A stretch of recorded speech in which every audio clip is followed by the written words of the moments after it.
So let's look at the basic functions. So you'll press your on button there, and you can see a screen appearing with the size. So we're going to have to like share it a little bit like this so you can see what's going on. So you can see a screen appearing, and this is your main row of functions.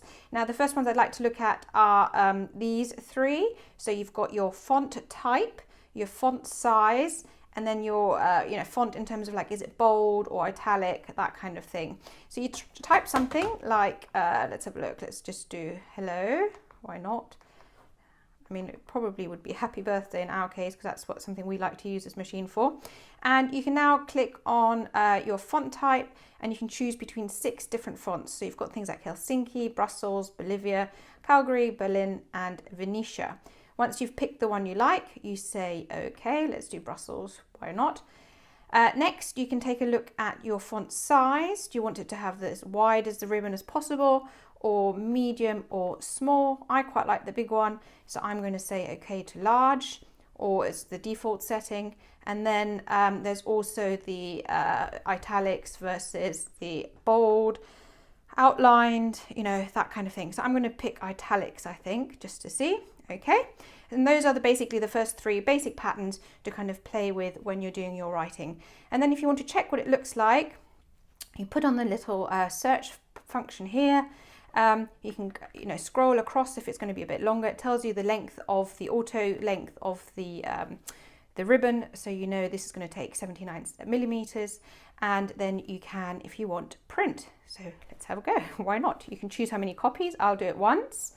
And I'm going to go print. There we go. And then you can see the example for the first 3 features. Isn't that good? Anyway, let's move on and have a look at what the other buttons do. The next button for us to explore is the frames option. So this is a button which allows you to, so it's on off at the moment, which allows you to add, basically details to your writing, which I think is really quite nice for if you're doing labels, say for the kids' toy box, or if you're doing it for the office. I think it just can add a little bit of something. So I'm going to pick one. Let's see, there's 61 to choose from. Let's pick that one because it looks quite pretty. Also, I've previously set this to medium, but again, you can experiment. I quite like medium when using frames. You go okay, and then you can do a preview, see that it fits in nicely, and then again print. So if you need several of the same frames, of the same look, then you can obviously do 3 or 4 copies. Then you use a handy cutting tool, and there you have your first frame. Isn't that pretty? I love that.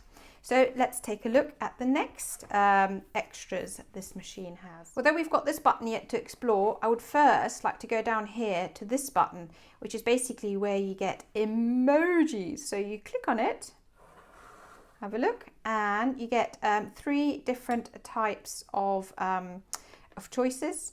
So you've got your pictograph, which is where you can pick your emojis, but we'll look at those in just a sec. History is things you've used recently, so that's a really handy little tool to get quicker. And then also the basic ones, things that you're likely to use often. But let's have a look at the pictograph ones, because they are the fun ones. So if you go in there, it's sorted by things like events. So this one's got 17 different patterns. You've got 17 categories. So that was the events category. You've got kitchen, you've got food, crafts, baby. Baby's quite a nice one. I love the emojis. I'll show you those to you in a minute. The home office is quite handy. Audiovisuals. I mean, there's loads of loads of little things for you to browse and look at. I mean, there really is tons. Amongst the emojis, because they're so popular at the moment, you could have a little face, sad face, kissing face. I'm going to do the smiling one, I think. Fingers up and down, that kind of thing. Okay, and then for example, I can go backwards if I want to have one at the front, and then I'll go back here again, and then you could go, for example, to history and use the smiley face from there, and then you've got it at both ends. And if you need a space, just add a space, and and then maybe add a space here. There we go. Did it in the wrong place. Backwards, go over one, and add a space. There we go. And then you can have a look at what this looks like. Let's just make sure this is switched off, because I don't want a border. So let's go back to off. If in doubt, you can always preview, which I will do anyway. Off. Okay, so now let's preview our, there we go, you've got your emoji, it says hello, and you've got the pictures once it's off. So let's print it and have a quick look.